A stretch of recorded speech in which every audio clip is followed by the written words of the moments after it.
Welcome to a Shun Success Story, where we meet people who have been victims of shunning but haven't stopped there and have gone on to find really cool things in life, things that maybe they were never allowed to pursue as members of, whether it's Jehovah's Witnesses or some other cult group.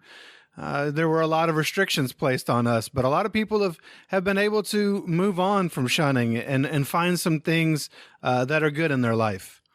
Shunning is a loss. It's a loss of a life, a past, family, friends, our roots.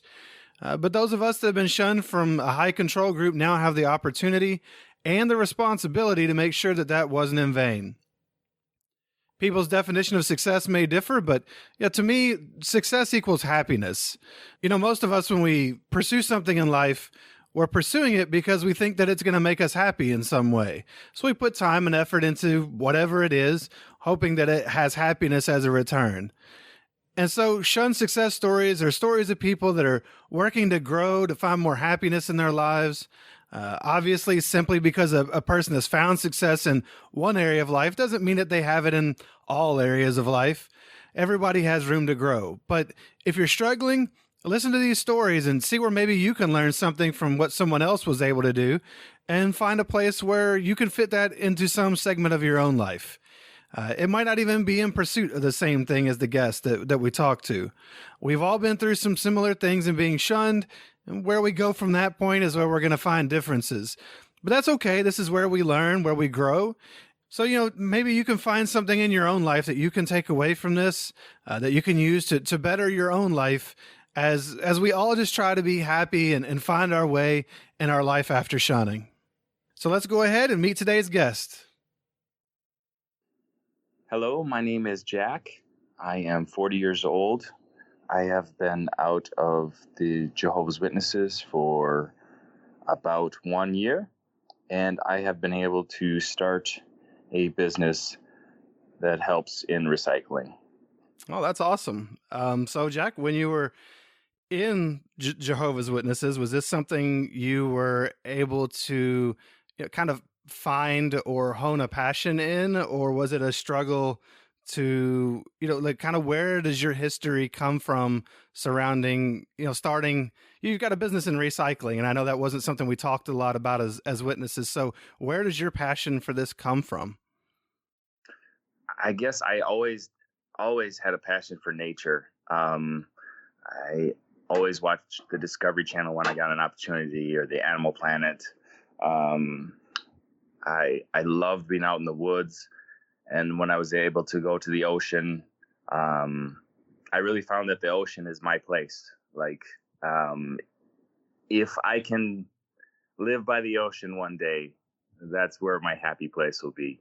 So I really connected with that. I enjoyed snorkeling, seeing all the wildlife, and wanting to make a difference.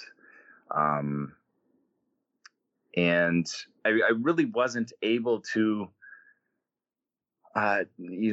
take that on as a witness, just because that is something that we were supposed to leave in Jehovah's hands, and that wasn't our place. And at best, we were supposed to not litter, because Jehovah will kill those people that litter. So that was the extent of the ability for me to make a difference, is just myself not littering. And when I realized that we can make a bigger impact, I wanted to. Yeah, man, that's awesome. I guess that kind of gets back to, as Jehovah's Witnesses, you just kind of leave everything in Jehovah's hands, and there's going to be a magic paradise that comes along, and everything's just going to get fixed. You don't really think about how you can make an impact even today. And in the cleaning up the world, it needs it today, doesn't it? Right. And it was always thought and told to me that Jehovah wouldn't allow it to get to a point where it would destroy itself. But as you start to learn and do research, you really realize that humans have an opportunity to either destroy the earth or to help heal it. Yeah, absolutely. And we don't have to wait for some future promised event to take part in that.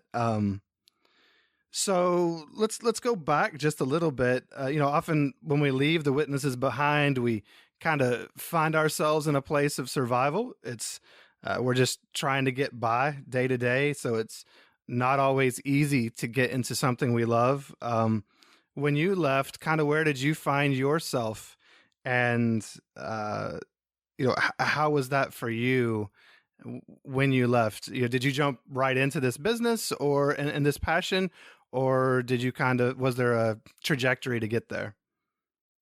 Okay. If I can give a little prequel just to set the stage,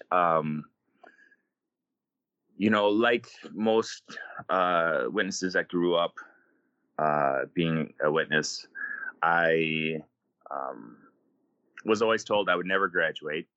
I would have been the class of 98. So 1998, I went to school through 1996, and then my junior and senior year, I was allowed to homeschool. And to me, I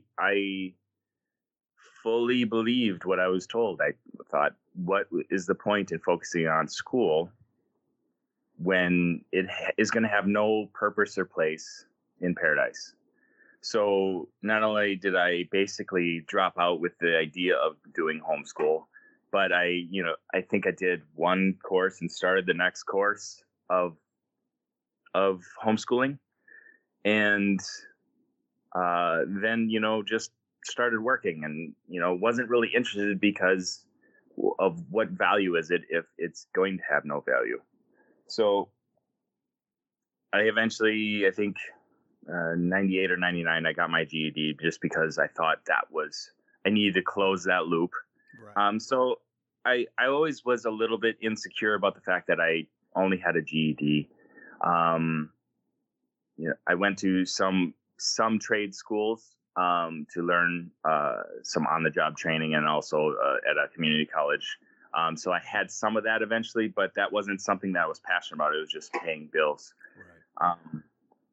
So walking around with a GED, thinking probably college is out of the question. And I know I heard a brilliant story from your podcast a couple episodes ago where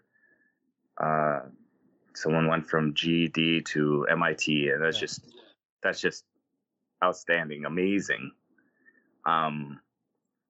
But I'm not that I'm not that smart. So everybody's got their own path. Yes. But I always felt like that was hanging over me. So if I was going to do something with my life, I had to do it like with my own hands. I don't know how to explain that, but without someone else building my career, because I wasn't going to be able to go through college. I didn't believe, and I've changed that idea now. I could go to college, but where my trajectory is now, if I were to take classes, they would just be classes for particular things I need improving on. But so I always felt like I had to create something from nothing in order to make something of myself. Yeah, it's all up to you, right? Yeah. And the tools that you have are limited. So after, going to trade school and such, I started working with witnesses in those industries. And even though I was sort of slowly fading out, they were kind of middle of the road witnesses, so it was okay, if you will. So I was able to work with them, kind of promised in the long run that I would be made a partner. And eventually, as I faded more and more and more, they actually started going the other directions and kind of really getting deeper and deeper into it. So our paths kind of were going in opposite directions, and they felt it was best to part ways at that point. So at that point, your question is where did I start from, or being in survival mode? Yeah. I definitely was, because at the same time I was um, getting a divorce, and so really starting from zero, but at a later stage in my life, and it was a bit of panic and a bit of, okay, what can I do? What do I know? Certain things just sometimes, I don't want to say fall in your lap, but when you're looking for them, you'll find your solution, I guess. Yep, absolutely. So this was an idea from in my previous business arrangement, was an idea I threw around to be a side part of our business. It never really took hold. But once we parted ways, I decided that I wanted to do that because it was a much simpler business model. It had nothing to do with Yelp reviews or Facebook reviews, which was really refreshing. That's always tough. Right. And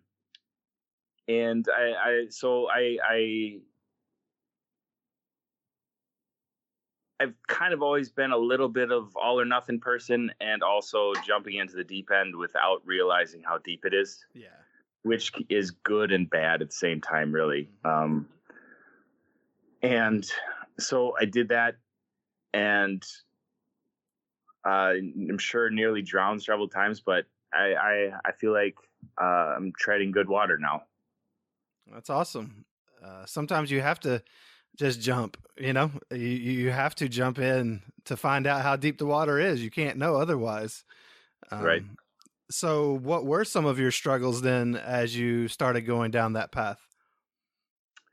I would say to anyone that starts a business, the first thing is probably capital. There might be other things, but capital, besides having a good idea, that might be the first thing, but capital to go at it. Because when you're starting from nothing, you probably need equipment. No matter what you're getting into, you probably need some sort of equipment, whether it be online or physical. So that was the hardest thing. And especially as I went through these processes, you can, when you're starting from nothing, you do rob Peter to pay Paul a little bit, just to connect the dots so you can get to that next level, and then you make good later. But so it was hard on my credit and things like that as well. So that in itself dampers you down the line until you fix that. So along the way, there were a lot of stumbling blocks that I couldn't get over on my own. But in those moments, I really found how amazing the people that were in my life were. Out of the blue, these people that were would be demonized, no doubt, for how they look or who they are.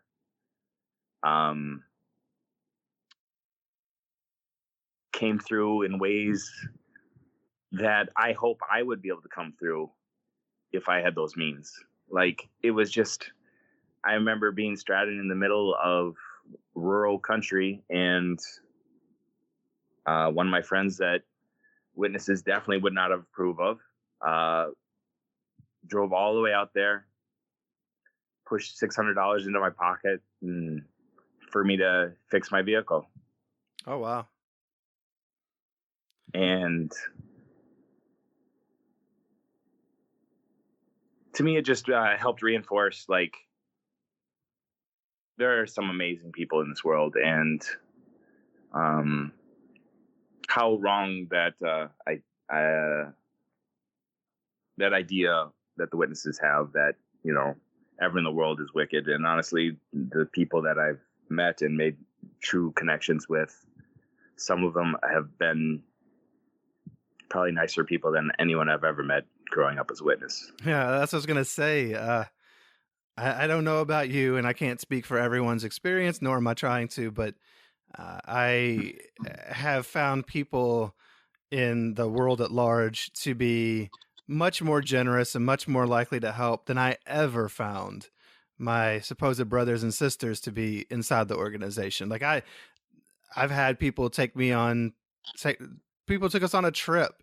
I've had people pay things they didn't have to pay to help out, and those are things that, as a witness, I never found anyone who was willing to rise up and help. Like if you were down, it was like, well, it's Satan's wicked system of things, and Yep. then like stay warm and well fed, brother. But they weren't Yeah. going to help you at all.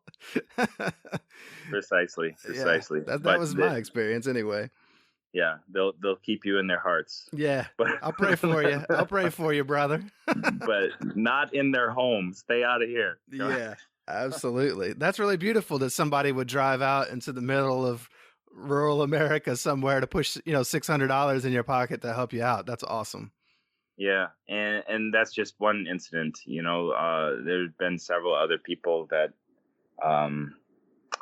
have done some amazing things, and when I think of them now, even still, it brings emotion to my face. It makes me well up, and it really shows me what life is really all about. And as far as other struggles, some that I did have to endure myself. Having set up this business, I set it up in one city, and then also saw opportunities in another city that happened to be about 450 miles away, in the same thing, and was kind of cultivating the soil in both areas for this.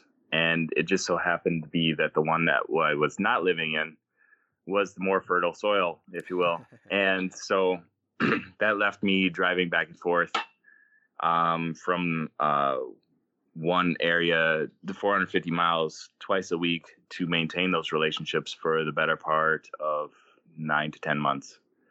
And to think of doing that again makes me shudder a little bit, just because it was drive there, turn around, drive back, which means sleeping in my truck. And that was during the heat of the summer and during the freezing of the winter. I think I remember sleeping in my truck. And eventually I was able to smart enough to get an electric blanket, but that still didn't help when I think it was 18 below at one point. Oh. Yeah. But when I woke up, and the days after that and the weeks after that, you start having pride in yourself that you are willing and determined to do anything. Yep. Yeah, a lot of people think that they see someone who's in business, and they think, wow, you've got your own business, you can do whatever you want. And that's not really the case. You may have some autonomy, but most businesses are built on a lot of struggle, a lot of failures, a lot of lessons that are really hard won. Sleeping in your truck when it's that cold, that's brutal, but those are the things that business owners who want to, find happiness in something they're clearly passionate about, they're going to be willing to do. Right. And you sometimes don't agree to do it. You just do it. Yep. And then you look back and go, I must be certifiable, because that's nuts. I understand. Well, so what helps you to get things turned around then?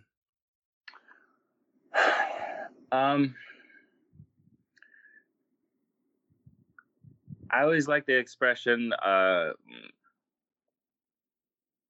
that a river doesn't cut a rock because it's power, but it's persistence. And I really think it's not only just my persistence, but those around me that have vested interest in this, that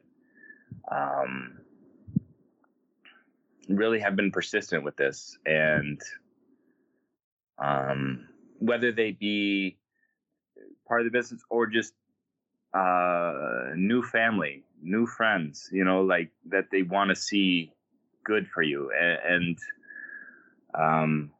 it's that persistence, and then on top of that, people that those friends that are willing to support you when you have nothing to give them back at that point. And little by little, we made a difference. We have these big victories, and then you go into a kind of a holding pattern again, and then you have another big victory, hopefully. We've had one particular friend that has really believed in us and helped us out along the way. That helped as far as what she was able to do for us. But it really was determination and willing to go through whatever it took. In spite of, and believe me, I've shed a lot of tears. I've pouted. I've, like just been like, woe is me at times, because it's like, oh, only me, only I have to go through this. This is awful, but then little by little you look back and you see how far you've come, and I don't think it's one magical thing that happens. I think it's just persistence between you and your circle of people. Whether they just be supporting you by saying, how you doing today, and really mean it and really want to know. But persistence. Yeah. And I think something you just said is a really good point for a lot of people. And that is, you've looked back at how far you've come. For a lot of people, they see where they are today. They look at where they want to go or feel they need to be, and they're like, oh man, it's so far off, I'll never get there. But there's actually a concept called the gap, and the gap is what's often overlooked. And the gap is that progress you've made from where you started to where you are today. Most people fail to look at how far they've come. They only look at how far they've got to go. And so they run out of gas. But when you can look back at how far you've come and see that you've already made so much progress, it really gives you encouragement to continue to be persistent and to know that you'll continue moving forward just like you have been. It's not always, sometimes it's 2 steps forward and 3 steps back, on occasion, in any kind of endeavor. But when you can look and see that you've made overall progress and appreciate that gap, that progress you've made, that helps give you life as you continue moving forward. So I'm sure that's fueled a lot of your persistence. Yes. Sometimes I do forget to look back, but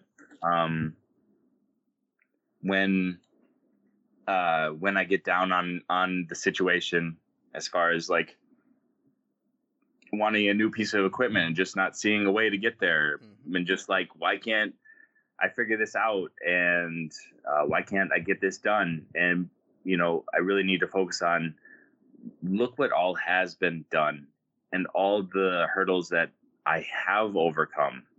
And it's not just me. I'm saying just, what I've done, just right. Because those people have their own stories. But it's really been like several wonderful people, support and love and encouragement along the way. But yeah, looking back, you say, look what I've done. How, like, not to trigger anyone, but remember looking back and people saying, oh, you have little faith, and not speak, but like, how can I not have faith in myself after looking back and seeing all I've overcome and accomplished? How can I not, like, how forgetful I am of forgetting what I have accomplished? Yeah, absolutely. And we all do it. It's something that everybody, falls into at times, but you can gain a lot of confidence in yourself by looking back at how far you've come. A lot of us, though, we were taught and brought up to not appreciate ourselves, not appreciate or take pride in the things that we've done. So it's a whole nother mindset to actually try to feel pride and have confidence in yourself. And it's just healthy confidence and pride. It does, it's not egomaniacal. But you have to have that in order to move forward and to get the things that you want in life, to value yourself and what you want. So where are you today? Like what how's your business going? And is there anything, you said you're in the recycling business. Are there any more like would you like to shed any more light on how that is helping to achieve the maybe some of the environmental goals that you liked? Yeah. So at this point, our business is focusing on one particular material that is in the construction trades. We do want to expand that so we can make more of an impact, because the more things that we can make an impact on, the better, right? So far this year, I estimated before I came on here, I think it's about 250,000 pounds of material I've saved from the landfill so far this year. Wow. This calendar year. So, and there's so much more room for growth in that, where this is stuff that just goes to the landfill and just sits there and it doesn't biodegrade and takes up massive square footage as well as weight. So I would like to add other materials once we have solid footing and a good cornerstone for what we're doing now. But so I think that itself, while most of these materials probably don't make their way into the ocean, which is my love, Yeah. it still is, part of the entire ecosystem that affects everything, Oh yeah. But I lost my train of thought. Sorry. Oh, that's okay. So I've got to ask, you've talked a lot about the ocean. What do you have a particular ocean, a particular place that you would like to live, or is it just any ocean is good ocean to you? Any ocean is better than no ocean, but I do love the Caribbean ocean. I've never seen like Southern Pacific Ocean. I'd love to see that. I've seen it up in the Northwest, but to me that's a like such a vast, and like I feel like there's a story there that it wants to tell, and I'd love to hear it. But I know that sounds a little funny, but I would love to end up right now. My goal eventually to end up would be in a place like, say, Belize. Oh, wow. Very cool. Very cool. Have you ever, just out of curiosity, have you ever visited that area? I haven't visited Belize itself. I've done a lot of research on it, Nice. but mostly just because the economy in the state. I've been around those areas to several different areas. I haven't been there yet. My goal is to visit there probably this winter and see it for sure for myself, and really decide if that's. And I'd probably like to visit a few more times before I really decide that that's the end all be all. But Right. but yeah, I anytime I've been in those regions, that is just any issues that you have in life kind of just melt away, and you kind of at least forget about them for a little while in a very healthy manner. Yeah. And there's a lot of peace in that, the power of the ocean, the massive waves, the vastness of it all, the life that exists inside of it is just pretty special, at least to me. And that, with the recycling business that I have, it is a passion, but it's not my ultimate passion, but it's close. It's getting there. It's not what I would call a sexy business, but it's getting there, and ultimately it's a means to an end to maybe really get into that passion of like being able to help maybe the ocean more. Yeah, that's awesome. Let's go to Belize. Right? Let's all pack up and go. That sounds fun. Right? So let me ask, so do you have any advice for, anyone listening who maybe wants to pursue something that they're passionate about? Maybe they care about the environment and they want to get involved in it. Any advice that you would have for someone who has either a similar interest or just wants to get started in something that they have a passion for? First, find out what your passion is. A lot of people do know, but I don't know if I knew growing up what my passion was. Sure. I remember being asked many, many times, "What do you want to do with your life in school?" And of course, my answer was, because paradise. But find out what your passion is. Find out what moves you, what brings you to life. And if you can connect that with something that you also have a natural ability for, whether it be learning or doing, do research into it. Just start doing some research into what it would take to do this. If this is something you want to make a difference, research, and then be kind to yourself and just take many steps forward. Mm-hmm. Don't expect the world in a moment, because people dedicate their entire lifetime to certain things, and they make differences, but it takes their entire lifetime. Yep. That is that's awesome. I think that one of the hard parts for a lot of ex-Jehovah's Witnesses is that our entire identity was wrapped up in as one of Jehovah's Witnesses. So it was difficult.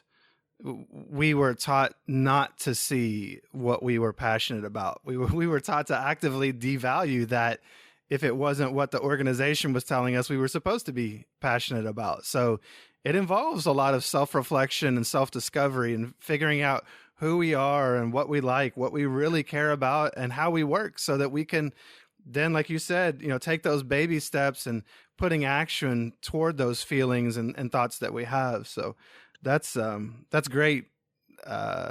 Great advice for anyone, whether it's business or just a hobby you want to partake in, or just finding yourself and being happy.